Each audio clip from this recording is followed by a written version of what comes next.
Good morning. Welcome to Sales Chatter. I'm your co-host, Ryan Mohammed. With me, I have the amazing co-host of my right-hand man. We got here Jeff Dickinson, the president and CEO of RGTX Logistics Solutions. You ready for today, brother? I am. I'm ready for today, man. Whenever you're ready to go, let's do this. To the HPLS podcast.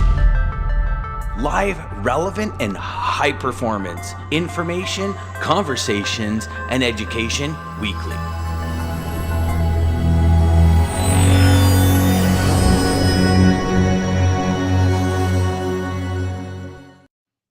Let's get right to it. So, Jeff, today we have a special guest for you. We have the Vice President of Sales at 12 Point Logistics, the current SHW champion. And in his senior year at the Chattanooga Mocs football team, he posted 35 tackles and 2 interceptions as a linebacker. And currently, finally, the host of the CWG podcast, the People's Captain. And even though we have so many accolades that we just kind of named, I'm pretty sure his favorite is being the father of Marcus, and he does have a child on the way as well. We've got the man, the people's captain, Gunnar Miller. What's up, brother? Hey, man, quick question. So a lot of people carry these belts around, right, in brokerages. You see it all over the country. You see people with the phone call warrior, the I made this many outbound calls warrior, the I booked this much freight because somebody had a good customer warrior, all this type stuff, right? But nobody has like an actual belt that they actually won with blood, sweat, and tears, but this vice president does. So for all you fake chimps out there in the brokerage space, just want to let you know you own the right podcast. You own the podcast to learn something. You own the podcast to get something across. But you're here with the people's captain. You're here with Ryan Muhammad. You're here with the cowboy. You're here with Jeff Dickinson. This is going to be fun. Let's get 30. Let's get this thing going, bro. Yeah, let's do this, man. It's awesome. Yeah, it's awesome. It's pretty awesome. So, let's dig right into it. Jeff, you guys kind of want to mention to talk about his next part. Yeah, man. So, Gunnar, man, welcome to the show. Thanks for taking the time out of your busy day to join us. I know you definitely are busy with so many different things. I'm really curious. How did you get into the industry, my friend? Yeah, it's a great question. So I fell into it on accident, just like so many people did, I believe. I played football at UTC, University of Tennessee, Chattanooga. Played for 4 years. When I got out, I was getting recruited by the WWE for professional wrestling. Didn't necessarily know what I was going to do, but there was all these articles out in town in Chattanooga. Chattanooga is the smallest big city you can be across when it comes to putting newspapers and articles out. Everybody knows who you are, right? So these articles are out about me getting recruited and going to have a tryout in June. So trying to get a job, I graduated in December 2013. My tryout was June 2014. Trying to get a real job between January and June was damn near impossible, man. So people just didn't want to invest money in me, to train me, to let me go in June if I was to make it, because they kept asking if I would leave if I would. And I said, well, of course I would. What would you want to be when you were 6 years old? I wanted to be a pro wrestler. If I get the opportunity to do it, I'm going to do it. So they didn't like that answer. But Johnny Jones from Lipsy Logistics gave me an opportunity. I went to go see a couple of buddies of mine that played football with me at UTC. They happened to work there. I didn't know Johnny even was the president there. I walked in. He was pretty much, long story short, he's like, hey, man, you want a job? I was like, I got a tryout in June, WWE next week. He goes, when you come back, you got a job. If you need time off to wrestle, you got it. As long as you work here, treat it almost like an internship, a sponsorship, or whatever. You work for me, you learn logistics, and I'll let you go do your wrestling thing. And he stuck to that for 6 years, man. I was there till February of 2020, and whenever I needed time off, nobody even questioned it. That I was usually gone on Friday, Saturday, Sunday. But I also, when it was hurricane season and stuff, I stayed my butt in the seat, and I worked 75 days in a row, 18-hour days for him too. So, if he's loyal to me, I'll be loyal to him. And that's the way I operate. And then that's how I got into freight, man. And then in February 2022, I got the opportunity to come over to 12 Point, a startup. 4 people there, man, back into a garage with a coffee table and old chairs and folding chairs, literally like a wrestling show.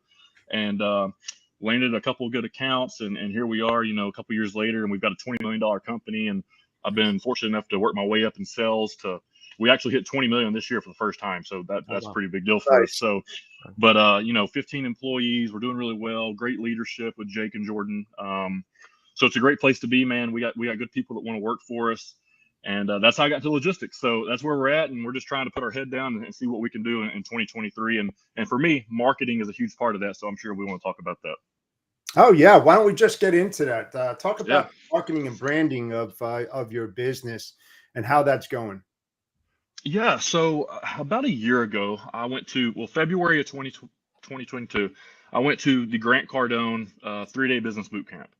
And I'm a big guy on listening to Gary Vee and all these social media guys about content, content, content. And I was like, I don't know. Then you go down there and you hear Grant talk, and he literally says, if you want to get known right now, go to YouTube stories. And this was right before YouTube stories blew up. And he was showing analytics on his data from YouTube stories where his channel, which, I mean, Grant Cardone, right? He's a big name in the sales space, but Grant Cardone, his channel wasn't even at 1 million followers until he really started, like, or right at 1 million, until he really started hammering YouTube stories. And then it just exploded. Like, that's what YouTube was pushing at the moment. It was just very organic and real. So I started doing those with my podcast and noticed I was getting like thousands of views when the podcast was getting like hundreds of views. So I was like, okay, that's a little weird. So I guess it was probably around the end of spring, we hired our next group of sales guys. And around that time, I was like, I've got to go all in on marketing. I'm going to let them do our selling, and I'm going to do our marketing. So I had my YouTube channel. I had my podcast platform that I had already built up for myself. And I said, how can I leverage that with 12 Point? So let's slap the 12 Point Logistics logo on there. Let's slap my logo on there. And let's use my podcast, which was mainly sports themed and like just people I knew in Chattanooga, chat with Gunner, play on words, Chattanooga with Gunner, trying to be the Joe Rogan of Chattanooga. But instead of bringing people in studio, let's just do webcam. Let's talk to anybody in the country, and let's talk to everybody in logistics and sales that we possibly can, and provide as much value as we can to the people within my community. At that time, it was about 2,000 people on LinkedIn. And now at the end of this week, I mean, at any given moment now, we're going to cross 8,000 followers just on my page.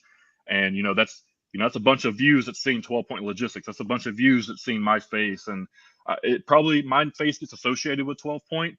It's much more than that. Like 12 Point is such a deeper brand of people that make this thing really work. I know I am the face probably, and that might not be fair, but I'm just trying to help get my brand out. If I can grow my personal brand, I can grow our company brand. That's the way I think about it, and I think everybody's on board. Yeah. I mean, that makes a lot of sense. Now, when you go and you interview all these other different people, how does that impact 12 Point? I mean, you're talking to different people in the industry and logistics and sales. I mean, across the board, if you will, right? So what was the main goal from that marketing point of view of what you wanted to do, and how did it impact the performance of 12 Point? That's the best question I've been asked on a podcast yet, Jeff. I swear I've been waiting for something like this. So the reason I did it was because Jake and Jordan and myself, we all got into logistics around the same time, right around 2014. Jordan might have worked another 12 months or so prior. He was a cop before that, right? They were both cops. So we don't have somebody that we can go to that has 20 years of experience that we can get knowledge from their failures, from their successes, to be able to pick their brain. We can text them, right? We can text them, and maybe those people don't give us all the right information or anything because it's a text. And sometimes with a text, it's like, yeah, man, if I really like you, I'll text you and I'll give you information. But if you put somebody on a platform, a podcast that's live out there for LinkedIn, they're going to be a little bit more energetic. They're going to give you a little bit more because they're trying to act like they know some things for people that are watching, right? So I was like, how many people can I talk to in logistics through webcam so that I can gain experience, gain knowledge, gain the information that I would grab from a 20-year vet, but just grab it from all walks of life in logistics, whether it's a shipper, whether it's a broker, whether it's a driver, whether it's an asset trucking company, whether it's a CEO, whether it's a CSR, whether it's a marketer, whoever it is. I don't care if you're making $30,000 at a company or if you're making millions of dollars at a company. I want to hear every perspective so that I can understand everything that's going on in the freight game, which is what I call it, keeping it very sports themed. So that was my goal. And I just try to pass everything I learned, every tidbit of information I get. I literally walk into the office and I'm like, hey man, I just talked to so-and-so and this is what he said. And I give them the information. They don't got to watch my podcast to get the information that I'm trying to get, because I'm trying to extract very minimal information out of certain individuals and then passing that along to my team. And then all the other fluff is good for the audience. So it's win-win for both sides. Gotcha. Now, when you think about other competitors, right, and it's either an eat or be eaten type of game, right? I think we can all agree upon that, right? If you're not first, you're last. So when you think about that, does that open up you for criticism for not knowing that? Because what I'm hearing is that you're learning from others and you're taking little bits and pieces and you're creating your own way of doing things. So how does that come across to others? I'm just curious on that. No, I mean, devil's advocate. I love it. So when you put yourself out there on a public forum and you're exposing maybe some weaknesses, right? That's what we're talking about. Exposing some weaknesses. People can smell the blood in the water and they can attack that. Oh, Gunnar don't even know this. Why would you work with him, right? Okay. Well, what do you not know? Because there's something you Right. don't know that you're not telling somebody, that you're pretending to know, and you're giving the people just a fluffy answer, and you're just trying to sell them, right? You're being the master BSer and just doing the right thing. There's so much of that goes on in the space, in sales anywhere, right? You know when you run across a good car salesman, and you know when you run across a BSer. Like it is what it is. Like you can know within 5 minutes whether somebody's been in the industry for 2 years or 10 years. It's just very easy to tell. Right. So I would say if people think that me putting myself out there might be a weakness, that's their thought. That's their opinion. That's something they got to worry about. It literally doesn't even cross my mind. Like I've been like that my entire life. If Good. I don't know something, I'm going to ask questions. I'm the best question asker ever, because no question's a dumb question for me, because I ask the dumbest questions of all time, but I get the answers I need. Well, it's Yeah, perfect that I you said mean, that. that's the way that we all learn. I mean, from street smarts of myself and asking those critical questions and just moving up that ladder and getting to get that knowledge of every little bit and pieces of the supply chain is so critical, because now you're forming great knowledge. And if you're not reading every day and you got your finger on the pulse, you're going to be left behind. So I'm glad that you're doing that, man. That's a really good approach to learning. So keep on doing that, for my friend, for Thank sure. you. Thank you. And that's awesome to kind of think about too. And even with like your branding, Gunner, one thing I've noticed, and I'm doing my research on my own too, is that you're you're not making posts and saying, "Hey, it's 12 point," or anything like that. Even I don't even think I've seen like a logistics post from you. I think it's more of like, "Hey, your personal branding," and that's what I really respect. So, can you speak a little bit more? Because obviously, it would be intentional. The difference in, hey, you having a more human approach, hey, posting about Tom Brady or your favorite person, your favorite quarterback, and like with your family and things like that, versus like, hey, I'm a logistics broker. I can do this, I can do that. Where's the difference for you there? Okay, I've talked to so many shippers through cold calls or follow-ups or relationships that we've built with customers. They understand that every broker knows how to do everything another broker does. The difference between brokerages is not the broker. The difference between brokerages is the technology at this point. So if you're at a brokerage that has a lot of great technology, you're going to stand out. If you're at a brokerage that has an asset-based company tied to it with thousands of trucks, you're going to stand out. You're going to sell better. Now, if you're just a solo show, you're probably going to go after those small to medium-sized companies, and you're going to be their all-in guy, their number one solution. Look at John Rogers, that's on LinkedIn. I mean, that guy is absolutely crushing it. I had a 2-hour conversation with him the other week, and I'm about to do a podcast with him, but that's his strategy, right? He's like, I'm going to go be their relationship. I'm not going to go be their broker. So he takes a whole different approach to it. But for me, my whole thing is everybody knows what a broker does. So I don't got to sit up here and tell you what a broker does. It's been said 1,000 different ways, 100 different times. So I'm going to tell you who I am. And if I'm somebody that you might want to work with, then we can talk about brokering. I mean, I'll talk a little bit about sales on LinkedIn. I'll talk about branding and what's important in logistics, but I'll definitely give more gunner posts on LinkedIn, more so than I'll give industry post, because there's people Right. out there that can do that. There's reporters, there's freight waves, there's people for that. I don't need to be the YouTuber that commentates on CNN or Fox News. I ain't gonna be that guy, but I'll give you what's happening at 12 point. I'll give you what's happening in my world. And if we can work together, perfect. If not, hey, that's cool too. There's a lot of shippers that I'm friends with on LinkedIn that we don't move any of their freight, but they're cool Mhm. people. Just because I'm not Yeah. just going to beg them for freight. Now, one of these days they might go, I might see them post something, be like, "Hey, man, I saw you post this. I do this. We're actually really strong in this lane. I'm not going to BS you. Like, this is one of our strong points. Would you want us to take a look at it?" Something like that, like a soft sell per se. But I'm more about building relationships. I feel like if you build a relationship now, you might get their freight 5 years from now and not even realize that they even had freight. So that's my play, and we'll see what happens. Yeah, because you're looking for congruency, basically. It doesn't have to be on a business level. It has to, it mostly is about the personal side of the business. That's where a lot of really good long-term business relationships are formed and forged directly from that. I think it's a great approach for doing that for sure. That's amazing. Well, I love it personally. there's been times like, like at this point, like I'll just be straight up, like 12 Point is not your number one drayage broker, right? We're not the team. No, we're not the team to come to for drayage, but we've moved Dre because I've built relationships on LinkedIn with guys that do Dre that are willing to help. So we get Dre quotes. I reach out to the guys that I've met on LinkedIn and I say, hey man, I got this Dre quote, definitely not my alley. You quote us this Dre stuff, and if you can move it, we'll co-broker it or whatever we need to do. We'll give you the customer, but if we get some truckload stuff, let us get the truckload stuff. So I'm not afraid to reach out and share customers and share market share, especially like if we're good at truckload and they're good at Dre, why would we not work together on that? Like it's perfect scenario. I don't understand if more of these brokerages would just work together, a lot more freight would get moved for a lot better prices. The problem is everybody wants to compete with everybody. Nobody wants to share, and they want to sue everybody about non-solicits and non-competes, and nothing's ever going to get done. That's awesome to think about. It's that collaboration that you have, and I would assume obviously that came from like your football career and as well as like your wrestling career as well. But I kind of want to ask you about branding, personal branding, because one thing I kind of read, Gunner, is like personal branding is not about becoming famous. It's about being famous to selectively, like to certain people and to certain audiences, and how you build it. And it's about who needs to know you to reach your goals. So I what I've loved about your posts, and you make them daily and things like that, and people are communicating with you, and there's always going to be that one person who you've never thought about or ever heard about is who's going to engage with you. What are some things that need to be done before you even talk about a personal brand?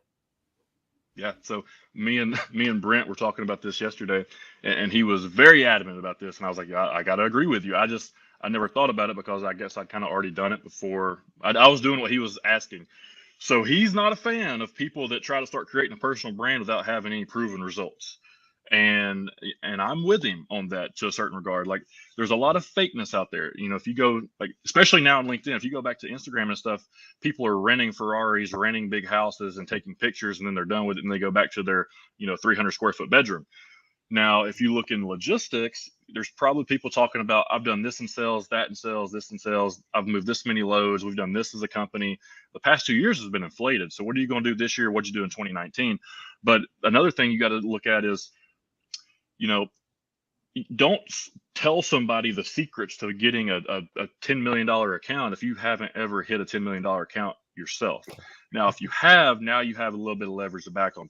That's why I like to post all of my personal branding stuff with my impressions and with my numbers so that people understand, like, I'm not just saying this and I'm at the very beginning of my journey.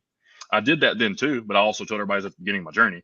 But then when I finally hit 1 million impressions or whatever it is, and that's not a lot for a lot of people on LinkedIn that have been grinding on it for 5 years, but that was the first time I had hit it because I'd been consistent with it. I'd had big days, but I'd never been consistent enough to hit that. So when I hit it, I'm like, oh, that's easy. Well, now I'm already on track to probably do like 3 or 5 million this year just based off of the daily numbers. So, and just letting people see that organic growth and letting them know that this is, something that they can do as well. You just have to do it. And people want to hear your voice, but what do they want to hear you talk about? It's figuring that out, but in order to figure that out, you got to throw a bunch of stuff on the wall and figure out what people want to hear from you. Yeah, and keep moving forward. Keep moving forward. I mean, because I've done 159 podcasts. That's over 159 hours of talking. Some of them are 3 hours, some of them are 2, some of them are an hour. I've done a bunch of guest shows. I've done a bunch of media appearances for football and radio and stuff like that. So like my voice is out there a lot. And I kind of have a good idea of what people like me to talk about. So I guess it took a long time for me to say, an overnight success per se, but not really.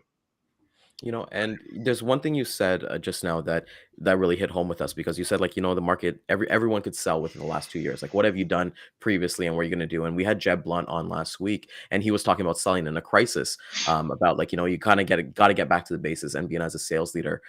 For you, when it comes to your brand, like you said, you're authentic with yourself. You kind of put everything, make it stick and things like that. And what happens from there? As a leader, yourself, what are the conversations with your sales reps on your team about personal branding? Yeah, so I talked to them about this a couple weeks ago, and I was like, guys, I really want you guys to focus on LinkedIn.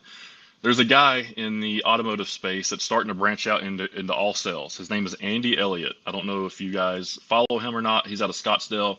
I went to one of his boot camps over the summer, and a little bit different than Grant Cardone's. He's very personal. Like, he called me, he asked me to come out. It was sold out. He pulled me off to the side. He let me get up on stage and tell my story. Like, he's a really cool dude. But he runs his team like a sales team, like a college team. Like, they get up and work out. They're all in good shape. Like, they're family, church together. Like, they operate like a legit college sports team. But what he does is he makes his team, at least for 1 hour a day, quit doing whatever they're doing. They're no longer allowed to sell. They can only focus on social media, and they're to make videos and to create content and to post it out and everything. Now, they utilize all the social medias, but for me and my team, I take that same strategy. I'm like, guys, let's start doing that on LinkedIn. And, I know they started connecting with more people, but it's scary to create content. And, a lot of companies don't want you to create content, or they want to approve it first. I've dealt with some people like that so far. I got to get approved through compliance to even get them on my show. But, I feel like once you give them the freedom, hey, man, go be you. I want you to be unapologetically, authentically you every single time you post something. And if it's an issue, I'll deal with it. But, I want you to be you because you're my people. And I think if they do that, they will have success. But it's not easy to push somebody to do that. And I'm not forcing it on them. I'm not saying, hey, you have to do this. I'm advising them to do that. But we'll see. One of them's doing it a little bit better right now. He's already like tripled his connections and followers just in the past couple of weeks, because, like, you guys probably know, you get 100 a week. Why are we not connecting with 100 people a week? Like, everyone should be connecting with 100 people a week. If you're not, it's just pure laziness. And I was in that slump for years. So now that I'm doing it, it works. You get followers on top of that. Like, it's crazy. It's so simple, but people just don't want to take the time to do it. Right. Love that. Right. Jeff, it's something too, and the kind of like a follow-up question to that as well for you, Gunnar, is that how do you have that conversation with your team of like, hey, because it's a numbers game, right? And like, how, like, let's say they're not hitting their numbers, or they're not kind of seeing the growth, the organic growth that they want to see, how they can not get like that dopamine drip of like, hey, somebody's kind of like deleted me or said something wrong to me. How do you kind of factor those conversations with them? Man, it's tough. I just give them experiences on my own pro wrestling, man, because you got to realize I learned all this through wrestling, through Twitter. Twitter was LinkedIn for the internet wrestling community, and you had to play the game. If you wanted to get good bookings, there were certain fans that you had to kind of play towards, because you knew that fan was a mark and he had the promoter's ear. And that's just the game, man. So you had to play that. And when I got hurt, I blew my knee out in 2018, but I was on like the peak of my rise. I had just won 2017 Georgia Wrestler of the Year. I'd just beaten Matt Riddle. My name was getting out there. I was about to wrestle Jeff Cobb in a 3-day weekend. I was about to win 2 belts and win a tournament in a 3-day weekend. And I blew my knee out the weekend before that when I just turned babyface. So that was frustrating, but I had a lot of downtime. For the first time in my life, had nothing to do on the weekends. There was no baseball. Played baseball my whole life growing up, slate baseball. There was no college football. We always had meetings on the weekend. And there was no wrestling. I always wrestled on the weekend. So it was the first time I didn't have anything to do. So I guess I was depressed, but I didn't even know what depression was. And then I was on Twitter, and I just decided to say the things that I really wanted to say in the locker room that everybody else was talking about, but nobody else would say online because everybody was scared to say it. Yeah. And then you realize how big of a voice you really have and how many people actually heard you. Because the next thing I know, I'm trending on Twitter. The hashtag is "Who is Gunnar Miller?" I'm in every wrestling news site, every wrestling front page, because of one comment I made about a little guy getting signed. And then I realized, oh, okay, so they'll just turn on you like that at the drop of a dime. It doesn't matter. They were following me. They were hoping that I got signed so that they could ride me to WrestleMania. That it wasn't the other way around. And then I realized, okay, people are using me, so I ain't gonna worry about people anymore. I'm gonna worry about myself. So I'm gonna find people that want to deal with me, and that's what I did. And I took that over to LinkedIn. So I've got all this stuff where I've got all this hate, and I've got thick skin. It doesn't bother me, right? I just I share those stories with my guys and say, listen, you think this is bad? Somebody said you don't know what you're talking about in sales on LinkedIn. Dude, I was trending on Twitter worldwide. Who is Gunnar Miller, with people dogging me when I know I'm not that type of person. So, it's just, don't worry about what other people say. Just worry about what you do and who you are, and that's all that matters. BU. That's right. BU. Yep. Absolutely. So I got a question for you. Yes, sir. Wrestling or logistics? You only can choose one. So right now I'd choose logistics. I tell everybody when I originally started in logistics, I didn't know what it was. I thought detention meant that somebody got in trouble the first time I heard it from a truck driver. So I'm like, I was like, hey man, this guy over here, he's in detention. I think we need to get him out. But anyways, so that was plan A. When I started in logistics was plan B. It took me 6 years to really learn what logistics could be and what it was, when it really should have probably took 2. Like most people, it probably takes 2 years to really kind of get a grasp, 3 to where they can understand, start making some money. John Rogers, a year. But for me, it took 6 because I slow played it. I wasn't there. I didn't really care, that type of thing. But I learned because I was doing great freight with really big customers and led by a great team that had a lot of experience. So I learned a lot. I call it logistics college, almost like getting my GA. But yeah, man. So logistics. If I was to go into wrestling, I'd take a pay cut, and I'm not at a pay cut phase of my life, because if you was to get signed, you'd have to go to NXT, and if you go to NXT, you're probably, I'm not where I would want to be at NXT, and then you're still on the road. But the one thing you would get is you'd get the WWE brand to attach yourself to even grow your personal brand anymore. And I'm not going to go into too many details, but you could be like one of the wrestlers here recently just got kicked off the show because she's making more money on other websites than she is as a wrestler. Yep. Right. What do you dislike about logistics? That's a great question too. I would say I don't dislike logistics as a whole. I think the industry could be ran better, but there's so much competition and so many sharks that it'll never be ran as efficient as it should. Which is good because we don't need a monopoly. It's good to have a bunch of different people in play. Absolutely. But at different brokerages, I would say one thing that I dislike about logistics, and this could be different companies per se, is sometimes lack of transparency in whether it is commission structure, pay, because we know that some of these customers on some of the projects pay a lot better than they would on others. And I think that money just kind of goes somewhere. I don't know where it might go, but like I feel like people at the top are playing puppet master sometimes. So I'd say transparency, maybe transparency in what actual goals, expectations, systems, and processes is. I feel like a lot of companies are just kind of like, let's just hire 5 people that know logistics and let's do logistics, but there's no structure to it or anything. So maybe nothing that I dislike about logistics, more so what I dislike about how individual companies are ran. And I'm not talking about ours per se or places that I've been, even though there's some examples in both of those, right? Because nobody's perfect. But just seeing as afar, like, these big brokers, I don't like the way they operate very much, buying freight when the market dies just because they have the money to do so, and taking money off the plate of the smaller businesses that really need it and that could probably service it better. They would just buy a whole contract out and then fail the freight, and then you end up getting it anyways, but it just creates a more mess for the shipper. So there's some strategies that maybe I don't like, but I think logistics is great, man. I think if you're my favorite people for logistics, and maybe correct me if I'm wrong, I think, former truck drivers are great for it, especially if they're getting into the office work side of it because they know the game. They're in the trenches. But athletes and military, I think athletes and military are fantastic for logistics, and even better, military women. My fiance, she's upstairs right now. She's working in it. Dude, she kicks my ass in logistics. So I'll keep that stuff. Like, I can do the selling and stuff, but dude, as an operator, like, she's a beast. So like, she's organized, structured, and she knows what she's doing, and she's very forceful. So like, but it's that Marine in her, So that's those people. Those are bosses. And you look them up. See those military women that are in the game. None of them are doing bad. They're all doing well. So that's the ballers. Yeah. Structure is fantastic.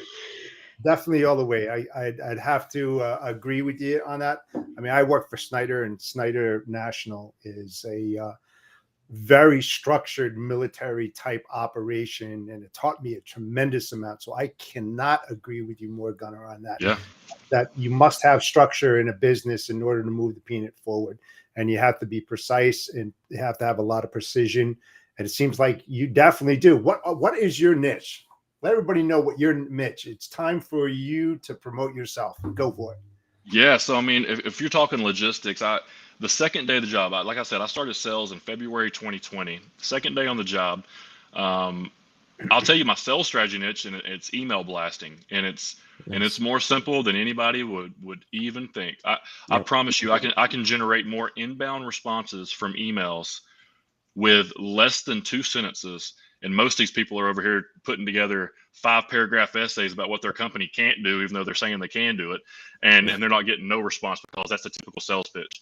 My email, literally, it's actually a sentence. That's my email blast. Anyways, so it'll generate the responses. And then what I do at this point is I pass those off to my sales guys. So as soon as I get the inbound lead, whether it's an out of office and they give their information, or whether it's a response saying, hey, man, we don't want to deal with you. Or sometimes it's as simple as, hey, we just need your W-9, your COI. Like they just tell you what you need to get set up. But I pass that off to my sales team and they handle it. But when I was doing it, I got in with another freight forwarder. I worked out a deal to become like a partner, a co-broker on the deal, because we also have our asset-based side as well. But it was in written form that we were also going to broker as well, and they didn't care. But they have the business of the largest plastic pipe distributor in the country, and also Nice. the largest recycled waste. I guess they buy the most recycled waste for the plastic. So there's a bunch of truckloads going out, and they have 3 phases of it. They have the open deck side, they have the truckload side, and then they have the outbound customer side. So what we became was the largest provider of the truckload side of their business. And for the past 2 years, we've ran over 5,000 loads with them.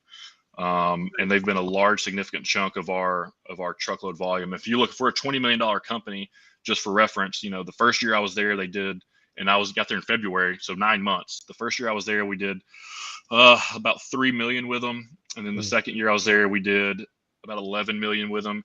And then with things slacking off a little bit this past year, we still are going to do, right around 7-8 million with them.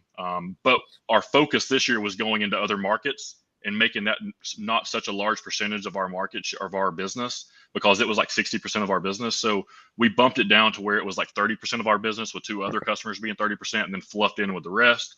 And now we've actually got that account down, just through some issues that are going on, and they're making some switches. It's actually down a little bit, just to be completely transparent. But our other accounts are keeping us ahead. Like, we're still growing, we're still doing well. So it'll be interesting to see what 2023 does. Especially as because you notice this, like, you have a great relationship with the forwarder, right? But then they ultimately have the customer. That's the only risk you take when you do that.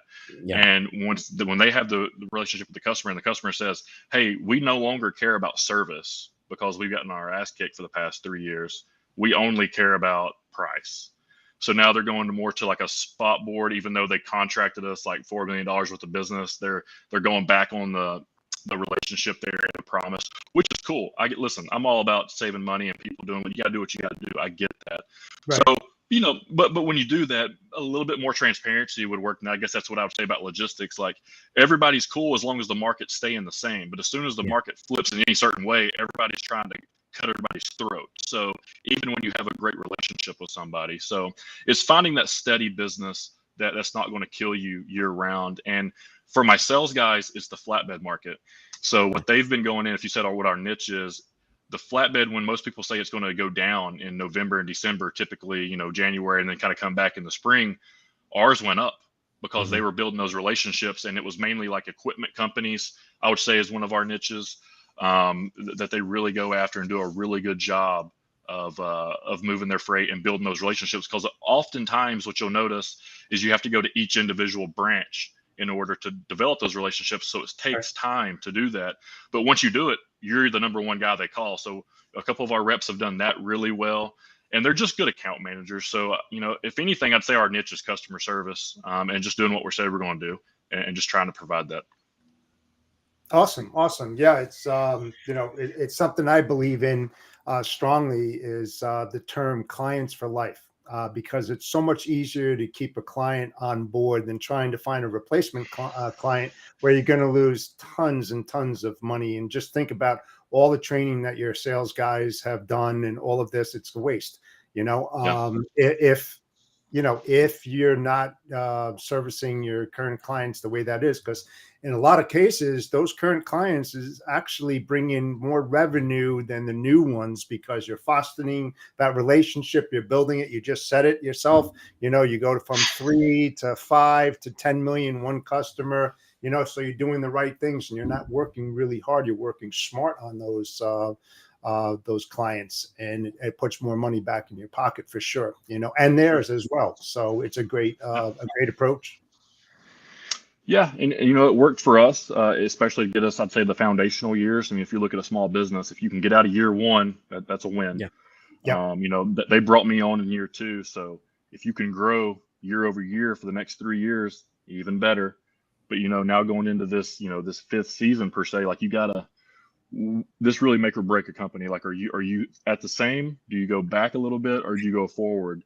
I think that's still to be. I'm not one of the guys to be like, we're going to grow another 15%. No, I'm realistic. It's like, I think a win this year is if we can stay within 1 million of what we did last year, either way. Right. And then all the work that we put into this year should show us dividends in the following year. Like, if we grind hard in sales this year and building relationships and building accounts, those should explode in 2024. Maybe not 2023. So I think 2023 is the year of nurturing, the year of going out and hunting for some customers, and really having the operations team or whoever's doing it really provide great service. Because I do know this. I've been in it long enough to figure this out. And Jeff, I know you'll take my back on this. In a year of service, this is going to be the year of service. If you do not provide the right service, you will not get the freight the next year. Doesn't matter what your relationship was, how long you've been doing business with them, whatever, what the money is. If you don't pick up the freight on time and deliver the freight on time and communicate with these people and let them know what's going on with their freight, somebody will, and they will do it for cheaper during this market, and they will take your freight next year. So I would just make sure that everybody's really zoning in on service this year for their shippers. Yes, sir. I could not agree with you more on that. And, you just have to tell them and be very transparent. You mentioned it many, many times that, if you see things, let them know. It's so much better to let them know instead of them telling you what happened, right? You don't want that to happen. So, I mean, Right. Going into the winter months, there's a lot of disruptions, road closures, etc. You've got to start looking at all the maps and where everything is and telling them what's happening on the road, especially if you know your lane. And you can't use the published transit times on that, because they're null and void. They're gone, especially around this season. So, the more you're transparent, if you're going to fail, tell them you're going to fail. It's okay to say that. Don't try to hide it and bullshit them and tell them stuff that's not true, because once you're caught with your pants down around your ankles, you're done. You're finished. As hard as it may be to tell them the truth, tell them the truth. They really do want to hear it, for sure. Yeah, I say no news is bad news and bad news is good news. You just got to let them know what's going on.